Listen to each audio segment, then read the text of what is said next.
want to talk about Demon Slayer. I went to see the new movie yesterday, right? I had a great time, and I can talk about the film, but like, I would only really talk about technical stuff because I'm not about to spoil it for anybody. But I mainly want to talk because watching the film reminded me of the Hashira training arc's very last episode, and how the last fucking scene in that episode is a masterclass of animation in every sense of the world. And I wanted to just kind of like nerd out with you guys for a little bit and go over the scene with you so I can explain to you guys why it's such a brilliant piece of animation, of like TV animation. I would call it cinema, considering the fact that the quality is on par with the movie. And do our best to not get fucking DMCA'd for it, but I want to talk about it because there's so many things about the scene that just work right, and it resulted in one of the most hype pieces of media that I've ever seen in my whole fucking entire life, okay? I'm quite impressed. You really are the same after all. Okay, so, disclaimers, right? First disclaimer is, I'm not gonna play the entire scene the whole way through. I'm not about to get a copyright strike on this channel, and I'm pretty sure that Ufotable would not enjoy that. Second, I've made some fucking edits to the video, so we can actually watch this without getting clapped immediately. If you guys want to actually watch the scene yourselves, by all means go ahead and do it, but I'm not going to watch the whole thing through because I want to talk through most of it. This video is entirely for educational purposes. I just want to fucking yap about the technical aspects of this movie and the writing aspects of this movie. This is not at all meant to be like an, oh, I'm ripping off the scene so other people can watch it. No, no, no. I'm going to be talking through most of this, and I want to like explain to people why it's such a good piece of media. So yeah, this is the last scene, the very last scene of the last episode of the Hashira training arc, which is the arc before the Infinity Castle, which is what is in theaters and what's going to get 2 more movies, which is basically the end of Demon Slayer. Oh, also, obvious spoilers for people who have not seen Demon Slayer. If you have never seen Demon Slayer and you actually want to watch it, please do. It's fucking amazing. Leave now, because I will be spoiling this heavily. So basically what happened is the mansion for the leader of the Demon Slayer Corps exploded to weaken the leader of the demons, Kibutsuchi Muzan, Michael Jackson, whatever you want to call him. And basically, all of the Hashiras ended up in the same place. Hashiras would be like the super high-ranking Demon Slayers. To attack the guy, to try and take him down, because you can't kill this fucker by chopping his head off like normal demons, because he's the demon. He's like the proto-demon, the original, the uber. And so their plan was to fucking keep him in place until dawn so they could like kill him. However, before they can do that, every single member of the Demon Slayer Corps is transported into the Infinity Castle by means of a funny Japanese noise and doors opening up at their feet, so they all fall. So right when it seems like they've cornered this bitch, they become cornered instead. So that's what happens during the scene. The actual scene itself, though, is a little bit more involved than that. The reason why I want to talk about this, though, is because this scene accomplishes so many different things. The first is it builds ridiculous hype, especially hype for the movies, because it ends on a phenomenal cliffhanger that basically psychs you up for the film, which is inside of the castle. The second is because it's a masterclass in visual storytelling and actual writing. It does everything well. It lays down the scene. It explains what's happening. You can immediately tell that shit's about to go down, and it's actually written so fucking well that you don't miss a thing even though characters are barely speaking. The third being, it's animated spectacularly. Like, the technical work that Ufotable has done for this fucking adaptation is insane. And even just like, the scene is 4 minutes long, right? Just 4 fucking minutes, that's it, 4. And it feels like a fucking hour, because it has phenomenal pacing. And that's the last reason I think the scene works so well, is because they use it pacing to their best of their ability. Everything flows wonderfully from one scene to the next. The pauses are there where they need to be. It also shows off a fair bit. One of my favorite animation exercises, which you guys are going to see, is how characters react to different situations. So let's watch this, watch quote unquote, because we're going to be pausing it a lot. And so you guys can actually like see what I'm talking about here. So I've made some concessions here, so we can actually watch this. So I am playing this from the start of the scene, where our guy, the Stone Hashira, confronts Muzan just as everybody gets here, and he starts yelling. So the scene begins that he announces that Muzan is here. He is here and he cannot be defeated by conventional means. He says, you cannot decapitate this butt fuck, he will grow it back. And every single Hashira having just got there, their master having just been brutally fucking murdered, actually, they're all enraged. Everyone's furious. And not only are they furious, they are coming to terms with the realization that the guy who is responsible for so many people's miseries, for demons in general, is right there in front of them. So the scene takes a moment to show you how each and every single one of these characters reacts. And most of them react in utter disbelief. Yes, Sanemi here is pissed, but he still can't fucking believe it. Tokito couldn't believe it. The only one who knew how bad the situation actually was Stone Hashira. No Demon Slayer before this except Tanjiro had ever seen Muzan in the flesh. Ever. So every single one of these people is seeing this fucker for the very first time, and they cannot believe what they're fucking seeing. This guy is impaled on thorns. He has like a woman's arm sticking out of his fucking, sticking into his chest, and he's just waving demon art everywhere, right? So everybody's shocked. The mansion just exploded, their master is dead, but they got there because they wanted to help. And the only fucking person, the only bitch that reacts in the way that you would expect someone to react to when they run into someone like this is our baby boy Tanjiro. You can tell by body language themselves, like, Kocho doesn't look ready to fight. Kocho looks nervous. Kocho looks incredibly anxious. Like, she sees it, and there's obviously anger there, but it's mostly anxiety. She looks very, very worried. But the only one that fucking reacts the way he's supposed to is over here, baby boy, because Tanjiro is fucking furious. He was the one that turned Nezuko into a demon. He's actively trying to fucking gank his sister now because he wants her power.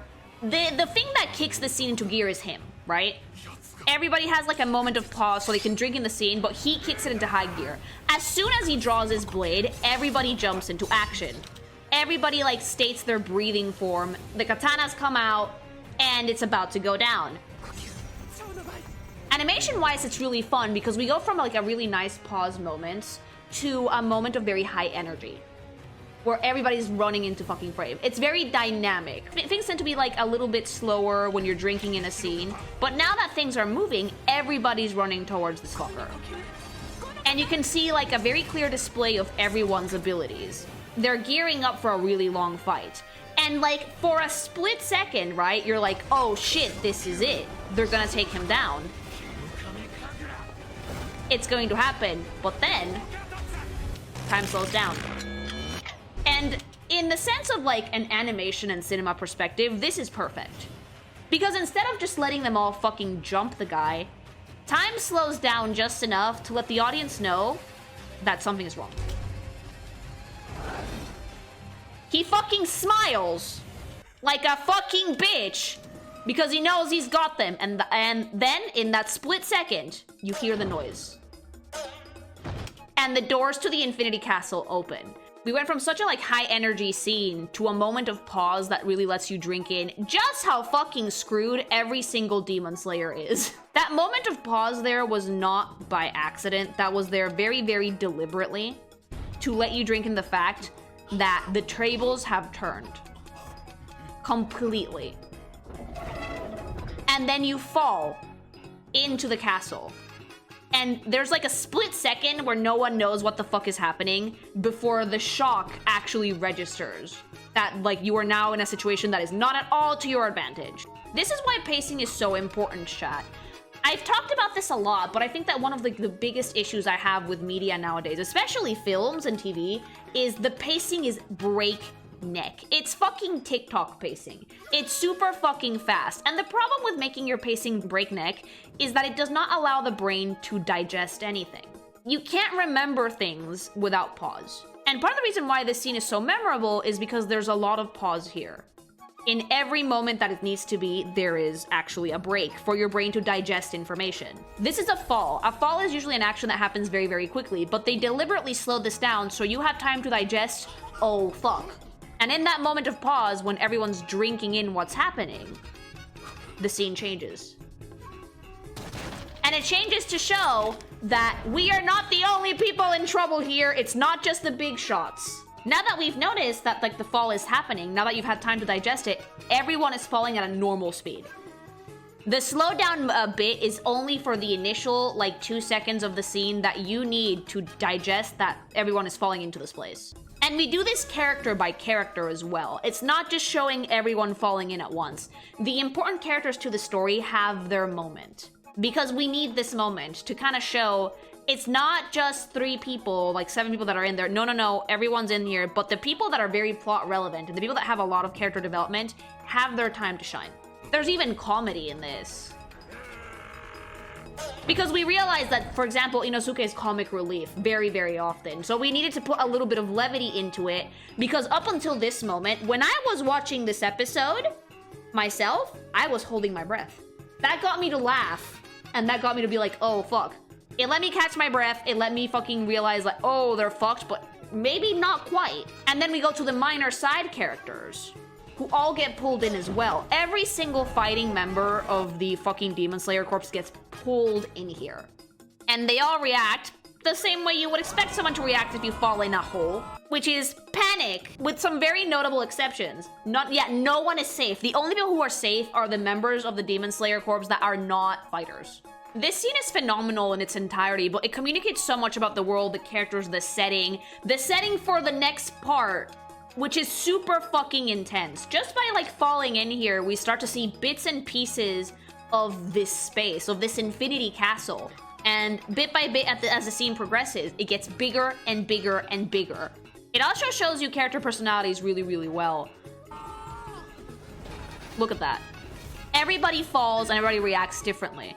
And as more members fall in, you start to notice the scale and scope of this place. It's ridiculous. Like, there's so many interesting details here. And then immediately, once we establish that everyone's falling in here, we have the crows. Now, the crows in Demon Slayer have a very important function. They're scouts, right? And the crows here, what they're doing is going right in after their owners. Every single member has a crow. And finding out where they are and scoping the place out. And this has a few functions visually. First of all, it looks cool as fuck. But the second is, it helps show you the scale and scope of this place.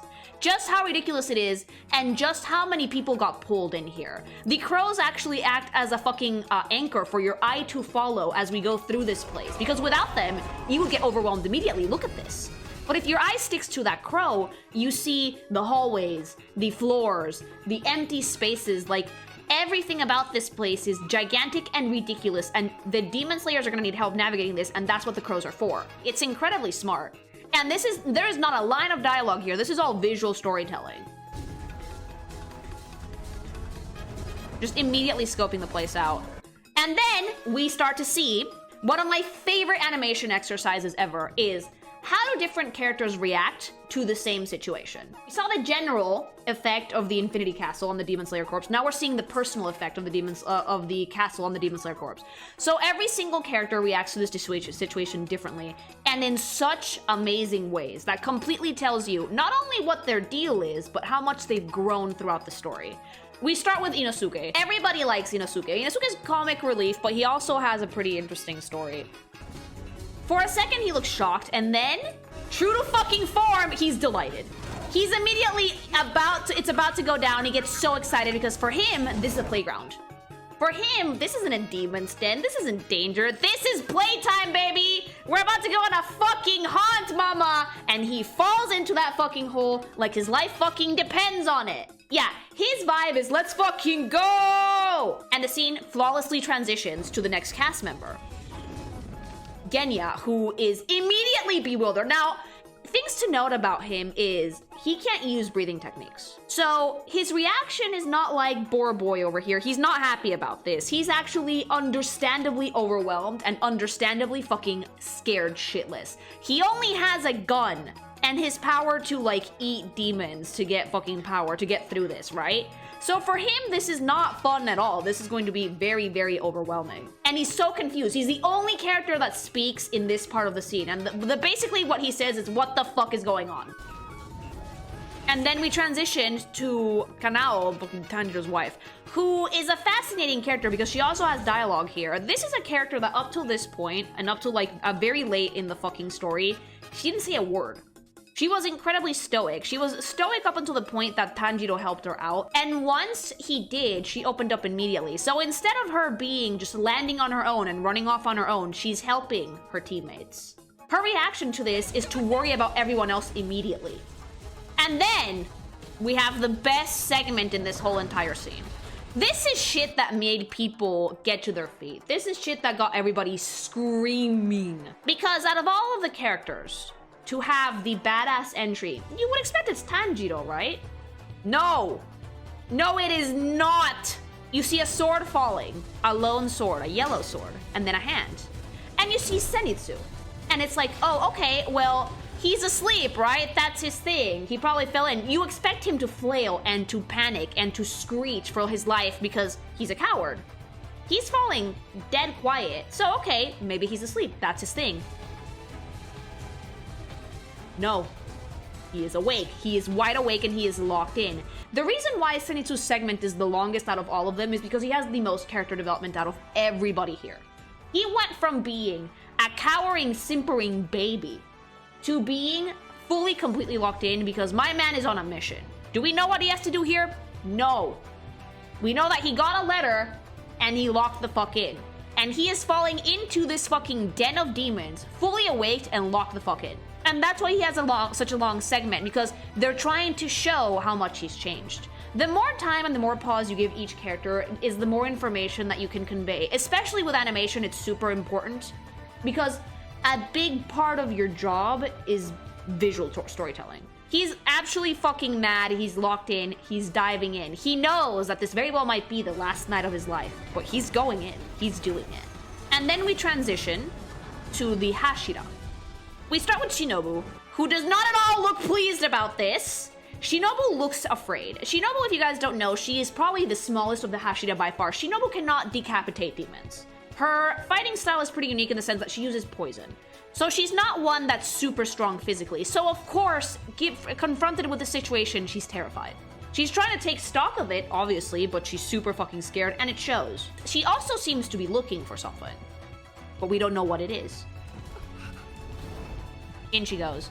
Then we have Iguro and Mitsuru, who are 10 out of 10. By the way, I ship these two immensely. I love them so much. These two have like complete shock going on. They're not excited, they're not worried or anything. They're just kind of like flabbergasted that they fell in here, which makes sense. I mean, look at it. And then we have this bitch. My man is fucking furious. Why? He's been in here before.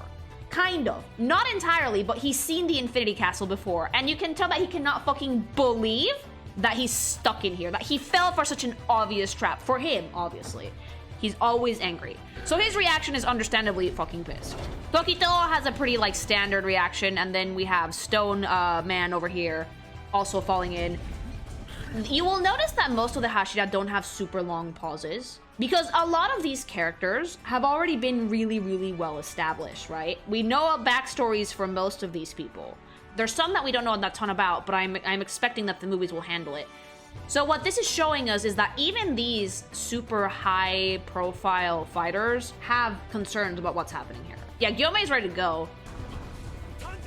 Gyo is super interesting because Gyo, up until very, very recently, didn't really seem to care for other people, but he immediately calls out to Tanjiro after when he's falling because he likes the kid. He thought that Tanjiro was gonna be his successor. So for him, it's like, oh shit, gotta make sure that he's okay, and he's fine. He also has like a very, very short segment. Gyu had a lot of screen time during the entirety of the season, so it completely does not faze me that he didn't have a ton of time here. And then the scene transitions into the most important reaction of all, which is his. He actually lands. So Tanjiro actually lands here, and that's very, really, really important to show that he actually landed because he is going to have a confrontation here, all right? If he had been falling still, it would not have hit nearly this hard. So he actually does land, and he crouches down, and then he looks up, and he comes face to face with Muzan himself. And this scene, this is an interaction that, in a normal conversation, this would take like 2 seconds. But in this scene, in order to establish weight, and to establish how important it is that these two have this conversation, they've drawn it out a little bit, like to establish the fact that they need to have this conversation, that they need to confront each other. Muzan is out to get everybody he loves, especially his sister. Tanjiro, being the main character, needs the most screen time here because it's super, super important that he actually has this moment. Animation-wise, it's great because we cut from a close-up of him to a wide shot of how he sees Muzan, and then we zoom in with Muzan's face. And he's gloating. He's gloating. He thinks he's got all of them. He's like, you know what? Try and come find me. I'm gonna kill all of you. This scene is meant to establish how intimidating and how dire the situation is. Tanjiro doesn't give a shit, though. He's mad. He's fucking pissed. And even when he gets dropped again, the only thing he can do is scream, is tell him, you know what? No, you! You are gonna fucking die, not me. I'm gonna go get your ass. And it's a really, really intense scene just by expression alone. This is a close-up of somebody falling. You would not expect that because most of the shots in this fucking scene have been people full body falls, zoom in, zoom out, and with Tanjiro, we see his face, and we see him very clearly state his intention. And this makes Muzan super angry. So he mirrors that intensity with that fucking closed-up shot. But then we also show how he's, like, moving away from Tanjiro by putting distance between them, not only with walls, but, like, visually, he's, like, the scene is zooming out. So yeah, he goes, just try it, bitch.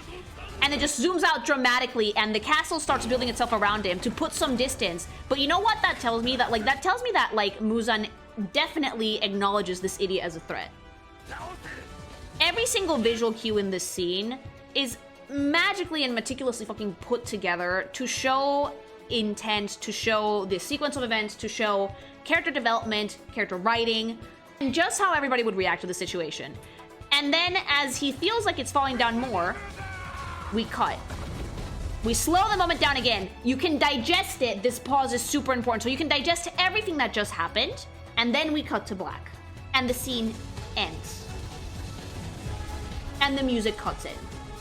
This is a masterclass of fucking animation and writing. And the reason why it's so good is because it's meticulously put together to deliver a very straightforward message. This is probably one of the most hyped scenes that I've ever seen in any anime ever. Ufotable definitely knew what they were doing with every element here. And you guys want to know what the best part is? None of this is in the manga! I'm gonna show you guys exactly what they had to work with. We had, everyone is running towards Muzan. Ha! Like, everyone says they're breathing, they're running towards him, they're gonna fucking do the thing. And then, but those scenes of them running and, like, the flashy animation bits and the, like, thing, no, just, immediately door. Everyone falls in immediately. And then we cut immediately to the segment at the very end of the scene where Muzan is like, do you guys really think you fucking got me? Well, no, I'm gonna kill all of you. All of those scenes, people falling, everyone's reactions, they don't happen. It just cuts to Tanjiro's reaction of like, I'm gonna kill you, ah! And then the fucking chapter ends and the new one begins and he's like falling. So Ufotable basically built that masterpiece of a scene from 3 pages. They added so much extra detail, and that's something that Ufotable does beautifully. They add so much more substance to this manga. They do it for every season, not just this little bit, by the way. So yeah, they cooked. They basically took 3 pages and made a masterpiece. I would highly, highly recommend, if you guys have never watched Demon Slayer before, and you wanna know how the fuck we got here, watch it. Watch it. Because it is one of the best put together shows, in every sense of the word, that I have ever seen. And I don't say that lightly. You guys know that, like, I'm a pretty fucking, picky person when it comes to my anime. Demon Slayer definitely blows out of the water. Ufotable consistently delivers quality.